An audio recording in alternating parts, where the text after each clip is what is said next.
আমার স্বামী বাড়ি ছিল না, তাই আমি চাকরের ঘরে গেলাম। চাকরের ঘরে ঘুমানোর সাথে সাথে চাকর এমন কাজ করলো যে আমার অন্তরাত্মা কেঁপে উঠল। কারণ আমার স্বামী তো চাকরের সাথে, এই যুবক খুব হট দেখতে, যাকে আমার স্বামী কিছুক্ষণ আগে নিয়ে এসেছে। আমার স্বামী দরজার বেল বাজানোর সাথে সাথে আমি দরজা খুললাম। এই যুবককে আমার স্বামীর সাথে দাঁড়িয়ে থাকতে দেখে আমি চোখের পলক ফেলতে ভুলে গেছি। এই যুবকটি যেন স্বর্গের রাজপুত্র, সৌন্দর্য ভরপুর। আমি ভুলে গেছি যে আমার কিংবত স্বামীও ওর পাশে দাঁড়িয়ে আছে। আমার স্বামী আমার হাত ধরে দাঁড়ালো। আমি চমকে উঠি। আমার স্বামী বলল, কি ব্যাপার, পেছনে সরো, রহিমকে ভিতরে ঢুকতে দাও। রাম 21-22 বছরের যুবক। আমি সরে দাঁড়ালাম। আমার স্বামী রামকে নিয়ে ভিতরে ঢুকলো। আমি মনে মনে ভাবছি, কেন আমার স্বামী একে সঙ্গে সঙ্গে করে নিয়ে এসেছে। আমাকে ওড়না ছাড়া দেখে আমার স্বামী আমার দিকে চোখ বড় বড় করে তাকালো। আমি বেশিরভাগ সময় বাড়িতে একাই থাকতাম। বাড়িতে আমি আর আমার স্বামী ছাড়া আর কেউ ছিল না, সেজন্য আমি বাড়িতে ওড়না পরতাম না। কিন্তু যখন তাকে ওইরকম চোখ করে তাকাতে দেখি, আমি বুঝতে পেরে যাই যে আজ তার সাথে অন্য পুরুষও আছে। তাই সাথে সাথে ওড়নাটা চেয়ারে থেকে নিয়ে গায়ে জড়িয়ে নিলাম। কিন্তু রাম আমার দিকে একবারও চোখ তুলে তাকায়নি। এখানে আসার পর থেকেই চোখ নামিয়ে দাঁড়িয়ে আছে। আমি আমার স্বামীকে জিজ্ঞাসা করলাম, কে এটা? সে বলতে লাগলো, সে সহায় সম্বলহীন, কিন্তু এ সৎ এবং ভদ্র, সেজন্য আমি একে বাড়িতে কাজের জন্য এনেছি। এ তোমার সাথে ঘরে ছোটখাটো কাজ করে দেবে।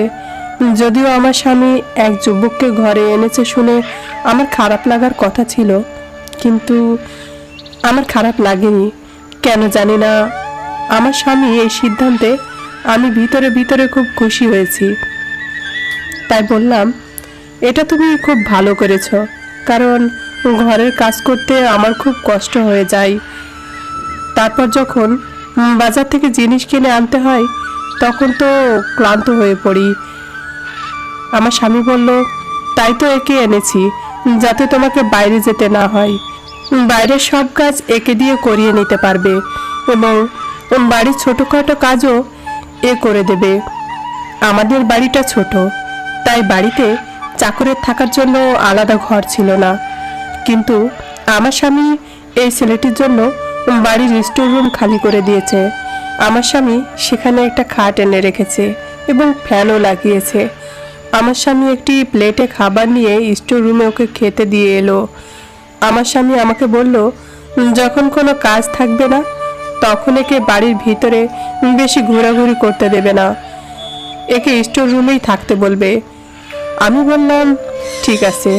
কেন জানি না আমার ভিতরে একটা অদ্ভুত চিন্তা ভাবনা আসে, ফলে সারা রাত শান্তিতে ঘুমাতে পারিনি। চোখ বন্ধ করলেই চোখের সামনে ভেসে ওঠে রামের মুখ। কেন জানি না, তবে আমার মন চাইছিল রাতটা তাড়াতাড়ি কাটুক আর আমার স্বামী তার কাজে চলে যাক, আর আমি এই রামকে মন ভরে দেখি, যাতে এক পলক দেখেই আমি পাগল হয়ে গেছি। যতটা সুন্দর এই যুবক ছিল, আজ পর্যন্ত কোনো মেয়ের মুখও এত সুন্দর দেখিনি। এই কথাটা ভেবেই আমি অবাক হচ্ছিলাম যে এ কেমন অদ্ভুত ছেলে যে একবারও আমার দিকে চোখ তুলে তাকালো না। পরের দিন খুব ভোরে ঘুম থেকে উঠে রান্নাঘরে গিয়ে নাস্তা তৈরি করছিলাম। এমন সময় আমার স্বামী স্টোর রুমের দরজা টোকা দিল। যুবকটি বেরিয়ে আসে। আমার স্বামী ওকে বলল, বাজার করে এনো, মালকিনের সাথে প্রয়োজনীয় কাজ করে নাও, তারপর আমি তোমাকে দোকানে নিয়ে যাব। এই কথা শুনে আমি চিন্তায় পড়ে গেলাম যে কেন আমার স্বামী একে দোকানে নিয়ে যাবে। সে তো একে ঘরের কাজের জন্য নিয়ে এসেছে। আমি অমলেট তৈরি করা বন্ধ করে বাইরে বেরিয়ে এসে বললাম, একে কোথায় নিয়ে যাবে? একে তো ঘরের কাজের জন্য এনেছো, তাই না? আমার কথা শুনে আমার স্বামী প্রথমে আমার দিকে অদ্ভুতভাবে তাকালো, তারপর বলল, সারাদিন এখানে একই করবে, এখনো 1 ঘন্টা বাকি আছে, তুমি যে যে কাজ করাতে চাও করিয়ে দাও, তারপরে একে আমি আমার সাথে দোকানে নিয়ে যাব, আর একেবারে রাতে আমার সাথে ফিরবে। তারপরে রাতেও তোমার যে যে কাজ বাকি থাকবে এটা করে দেবে। কথাটা শুনেই মনটা খারাপ হয়ে গেল। আমি ঘরে এসে নাস্তা রেডি করলাম, আর যুবকটিও রান্নাঘরে এসে বলল, দিদি তোমার কোনো কাজ থাকলে বলো। আমি ঝট করে ওর দিকে ঘুরে তাকালাম। ও এখনো মাথা নিচু করে কথা বলছিল। ওর দিদি বলা শুনে আমার শরীরে আগুন ধরে গেল। এটা সত্যি যে আমি ওর চেয়ে কয়েক বছরের বড়, কিন্তু দিদি তো মোটেও না। আমি বললাম, দেখো আমার নাম সুদীপা, আমাকে সুদীপা বলেই ডেকো। আমার এত বয়স হয়নি যে আমাকে দিদি বলে ডাকবে। আমি খুব খুশি মনে ওকে এই কথাটা বললাম। তারপর হালকা রাগ দেখিয়ে বেসিনের মধ্যে বাসনগুলো রাখলাম, আর ওকে বললাম, বাসনগুলো ধোয়ো, তারপর রান্নাঘর পরিষ্কার করা যাবে। এই বলে আমি বেরিয়ে এলাম। আমার স্বামী রেডি হচ্ছিল। রেডি হয়ে নাস্তা করতে করতে রাম সব কাজ করে ফেললো। বাজার থেকে জিনিসও নিয়ে এসেছিল, তাই কিছুক্ষণের মধ্যেই আমার স্বামী ওকে দোকানে নিয়ে গেল। কেন জানি না আজকের দিনটা খুব কষ্টে কাটিয়েছি। মনে হচ্ছিল সময় যেন থেমে গেছে। আমি বারবার ঘড়ির দিকে তাকাতে থাকলাম। যদিও প্রতিদিন আমার সময় দেখতে দেখতেই কেটে যেত, কারণ ঘরের কাজেই সারাদিন ব্যস্ত থাকতাম, তাই মনে হতো দিনটা খুব তাড়াতাড়ি কেটে গেল। কিন্তু আজ যেন সময় কাটতেই চাইছে না। এই অস্থিরতার খুব কষ্ট পাচ্ছিলাম। বারবার আমার ওই যুবকের কথা মাথায় আসছিল। আমার স্বামী রাতে আসার সময় হওয়ার আগেই আমি তাড়াতাড়ি রুমে গিয়ে ভালো পোশাক পরে মেকআপ করলাম। এমনই চুলও ছেড়ে দিলাম। যদিও আমার বিয়ে হয়েছে 7 বছর, আমি কখনোই আমার স্বামীর জন্য এভাবে সাজিনি। বিয়ের প্রথম 1 মাস নিজেকে সুন্দর করে সাজাতাম। এরপরে আমি ঘরের কাজে এত ব্যস্ত হয়ে পড়ি যে সাজার কথা মাথাতেই আসতো না। কিন্তু আজকে কেন জানি না আমার নিজেকে সুন্দর করে সাজাতে মন চাইলো। আমাকে সবাই সুন্দরী বলতো। বয়স প্রায় 30 হলে কি হবে, আমার সুন্দর চেহারার কারণে বেশিরভাগ লোক আমাকে অবিবাহিত বলেও মনে করত। আমি যখনই আমার স্বামীর সাথে কোথাও যেতাম, সবাই অবাক চোখে আমার দিকে আটকে থাকতো, কারণ আমার স্বামীর চেহারা মোটেও ভালো না। তার বিশাল বড় ভুঁড়ি এবং হাইটও কম, আর আমি সুন্দরী। সেজন্যই আমার চাকরের চেহারা দেখে আমার চাপা বাসনা মনের ভিতরে লাভার মতো ফুটে উঠল। রাতে আমার স্বামীর ঘরে ঢোকার সাথে সাথে আমাকে দেখে অবাক হয়ে গেল, কিন্তু আমার চোখ শুধুমাত্র রামের দিকে। আমি অনেক কষ্টে সারাটা দিন পার করেছি, কিন্তু ও একটা অদ্ভুত ছেলে, কারণ ও আমার দিকে একবারও চোখ তুলে তাকায়নি। আর এটা আমাকে ভিতর ভিতর আরও অস্থির করে তুলল। কিন্তু আমার স্বামী আমাকে দেখে খুব খুশি। খাওয়া দাওয়ার পর বলল, সুদীপা চলো তোমাকে নিয়ে লং ড্রাইভে যাই, তোমাকে দেখতে খুব সুন্দর লাগছে। কিন্তু আমি তো তার জন্য সাজিনি। যার জন্য এত কষ্ট করে সাজলাম সে আমার দিকে একবারও চোখ তুলে তাকালো না। আমি চেয়েছিলাম ও আমাকে দেখুক এবং আমাকে দেখার পর ও অবাক হোক, কারণ আমিও দেখতে কম সুন্দরী না। কিন্তু ও তো সোজা স্টোর রুমে চলে গেল। আমি আমার স্বামীকে বললাম, আমার মাথা ব্যথা করছে, আমি কোথাও যেতে পারবো না। এই বলেই আমি আমার রুমে চলে এলাম। দুঃখে চুড়িগুলো খুলে সামনের ড্রেসিং টেবিলে রাখলাম এবং মেকআপ তুলে কাপড় পাল্টে ফেললাম।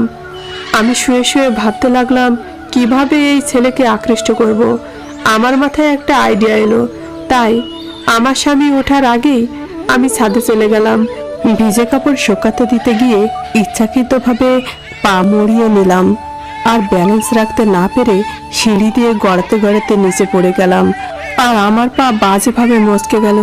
যা ভেবেছিলাম ঘটনাটা তার উল্টা ঘটে গেল। আমি চিৎকার করে কাঁদতে লাগলাম। আমার স্বামী এবং রাম দুজনেই ঘর থেকে দৌড়ে বেরিয়ে এলো। আমার স্বামী আমাকে ছাদের সিঁড়ির নিচে পড়ে থাকতে দেখে জিজ্ঞেস করলো, কি হয়েছে? আমি বললাম, আমার পা ভেঙে গেছে।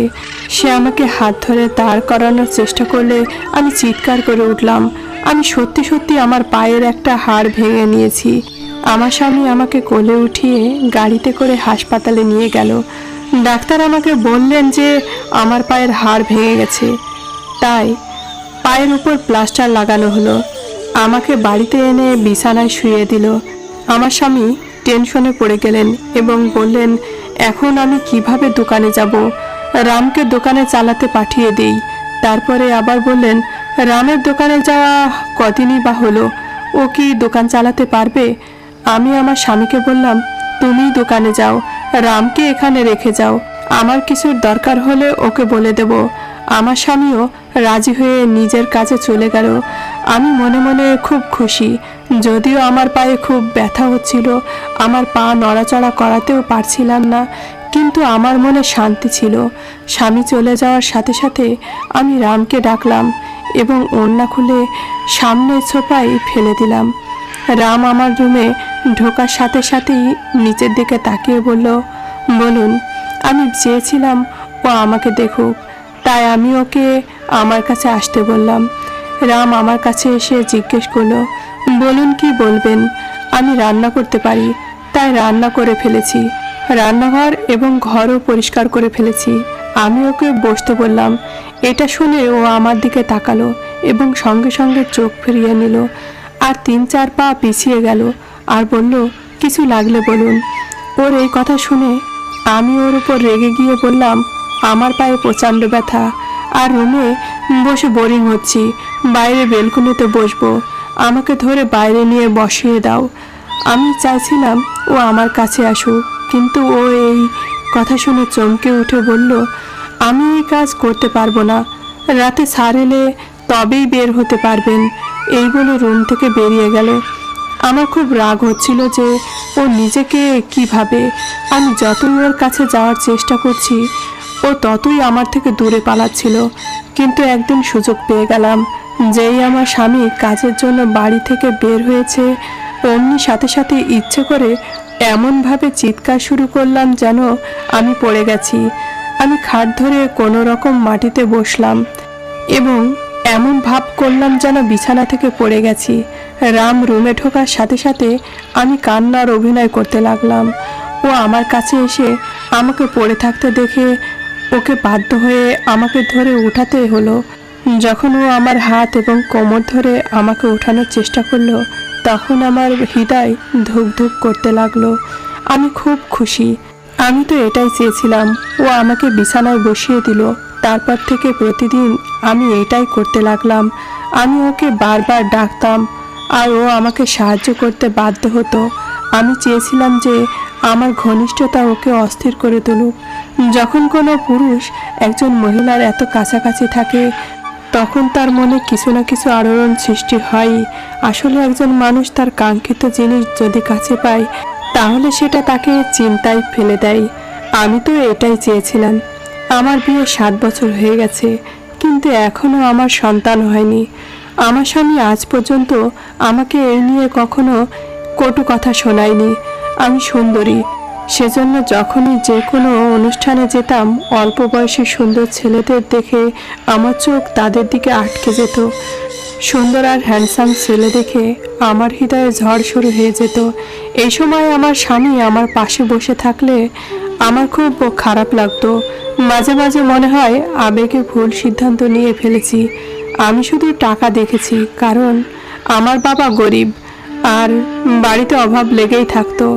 সেই মুহূর্তে আমার মনে হয়েছিল, যখন আমার কাছে টাকা থাকবে তখন আমি জীবনের সমস্ত সুখ পাবো আর আমার মনে সমস্ত দুঃখ দূর হয়ে যাবে। আমার স্বামী সুন্দর নয়, কিন্তু ভেবেছিলাম একজন মানুষের সমস্ত গুণ থাকে না, আর স্বামী যে সুন্দর নয় এই দুঃখ আমি সময়ের সাথে সাথে ভুলে যাব। কিন্তু এরকম হলো না।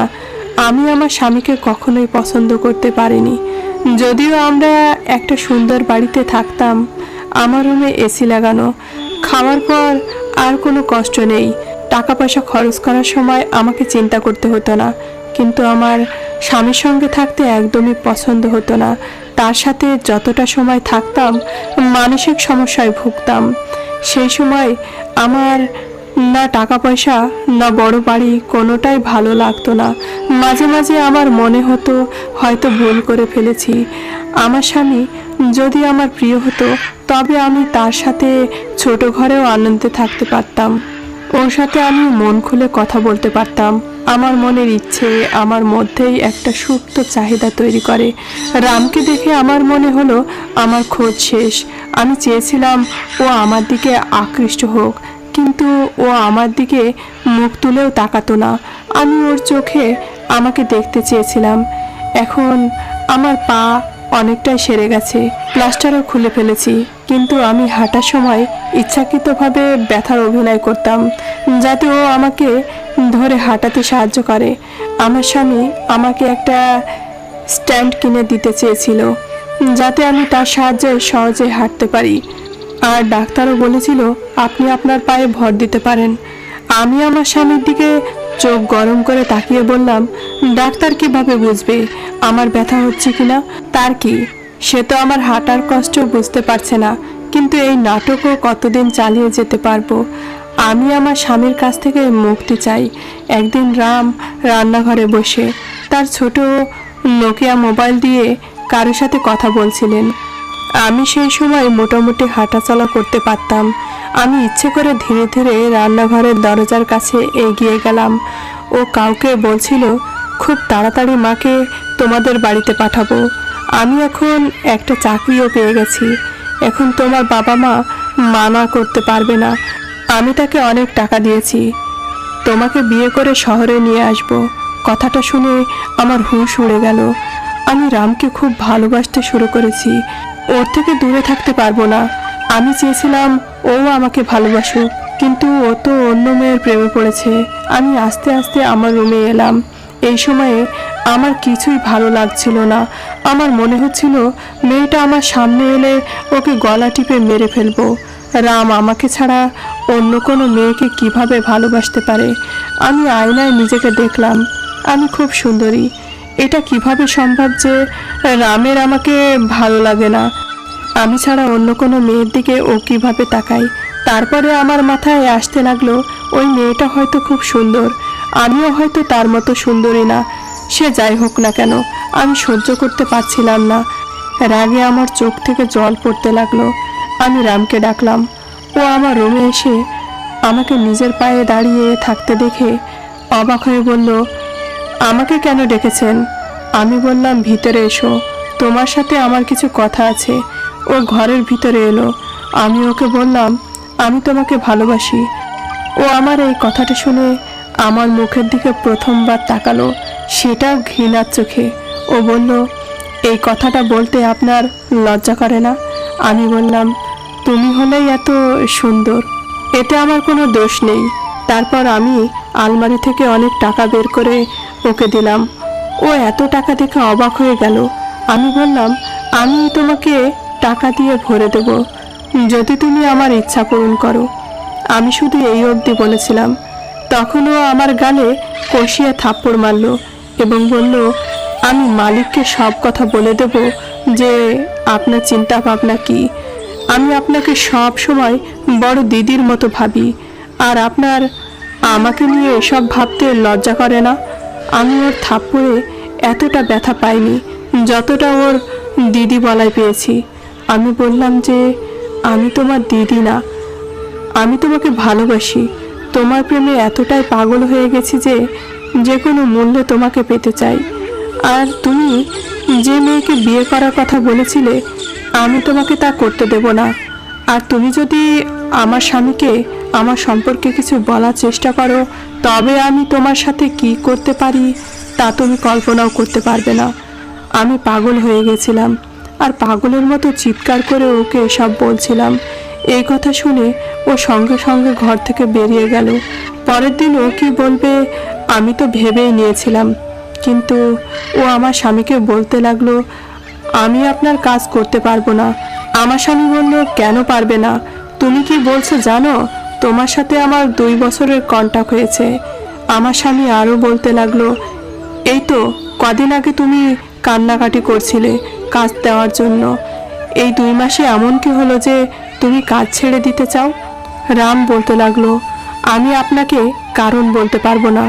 আমার স্বামী ওকে বলল, ঠিক আছে, তোমাকে যে অগ্রিম দিয়েছিলাম তা ফেরত দাও। আমি তোমাকে এই জন্য 5 লাখ টাকা দেইনি যে তুমি 2 মাস পরে কাজ ছেড়ে চলে যাবে। তুমি খুব ভদ্র ছেলে বলে তোমাকে বাড়িতে রেখেছিলাম। তুমি বাড়িতে থাকলে আমার স্ত্রী নিরাপদে থাকবে, এটা আমি নিশ্চিত ছিলাম, সেজন্যই তোমাকে রেখেছিলাম। যাই হোক, কালকে শহরে বাইরে যাচ্ছি, 3 দিন পর ফিরবো, সেজন্য তোমাকে 3 দিনের ছুটি দিতে পারবো না। আমি ফিরে এলে চলে যেও, আর আমার টাকাটাও ফেরত চাই। আমার স্বামী 3 দিনের জন্য কোথাও যাবে, এটা শুনে আমি খুব খুশি হলাম। এই 3 দিন আমি রামকে দিয়ে আমার ইচ্ছা পূরণ করাতে পারবো। কিন্তু কথাটা শুনে রাম খুব টেনশনে পড়ে গেল। পরের দিন আমি আমার স্বামীর ব্যাগ গুছিয়ে দিলাম। আমার স্বামী যাওয়ার সময় আমাকে বলল, এর দিকে খেয়াল রেখো যেন পালিয়ে যেতে না পারে। পুরো 5 লাখ টাকা অগ্রিম দিয়েছি, এর খুব প্রয়োজন ছিল। এর শ্বশুর তার মেয়ের বিয়ে অন্য কারোর সাথে দিয়ে দিত, তাই 5 লাখ টাকা দিয়েই সেখানে এর বিয়ে পাকা করে আসে। এখন আমি বুঝতে পারছি কেন এ আমাদের এখানে কাজ করে। আমার স্বামী চলে গেল, আর রামও দোকানে চলে গেল। রাতে যখন রাম বাড়ি ফিরে এলো, তখন আমি সেজেগুজে ওর সামনে দাঁড়ালাম। আমাকে দেখে ওর মনোভাব বদলে গেল। এরপর সোজা স্টোর রুমে গিয়ে ভেতর থেকে দরজা লাগিয়ে দিল। আমি এটা দেখে ওর উপর রেগে গিয়ে বললাম, তাড়াতাড়ি দরজা খোলো। রাম বলল, তুমি এখান থেকে যেতে পারো। আমি দরজা খুলব না। আমি অনেকক্ষণ ওর দরজা ধাক্কাতে লাগলাম, তারপরে ক্লান্ত হয়ে ঘরে ফিরে এলাম। ওর উপর আমার খুব রাগ হচ্ছিল। রাত 12টার দিকে আমার মাথায় হঠাৎ খেয়াল এলো যে আমার কাছে তো স্টোর রুমের চাবি আছে। দেরাজ থেকে স্টোর রুমের চাবিটা বের করে খুব ধীরে ধীরে স্টোর রুমের দরজাটা খুললাম। সামনে খাটের উপর মুখে চাদর দিয়ে রাম ঘুমোচ্ছিল। আমি আস্তে আস্তে স্টোর রুমের দরজা বন্ধ করে খাটের উপর ওর পাশে গিয়ে শুয়ে পড়লাম। ঘরে হালকা অন্ধকার ছিল। আমি ওকে জড়িয়ে ধরতেই যে আওয়াজ শুনলাম তা আমার অন্তরাত্মা কাঁপিয়ে দেওয়ার জন্য যথেষ্ট। আমি সাথে সাথে উঠে বসলাম। একটা টর্চের আলো আমার মুখের উপর পড়ল। তার আলোয় আমি দেখতে পেলাম যে লোকটা খাট দখল করে আছে সে আর কেউ না, আমার স্বামী। এটা দেখে আমি হতভম্ব হয়ে গেলাম। আমার স্বামী বলল, রাম আমাকে তোমার ব্যাপারে সব কথা বলেছে এবং আমি মিথ্যা বলেছিলাম যে আমি অন্য শহরে যাচ্ছি। আমি তোমার সত্যিটা দেখতে চেয়েছিলাম।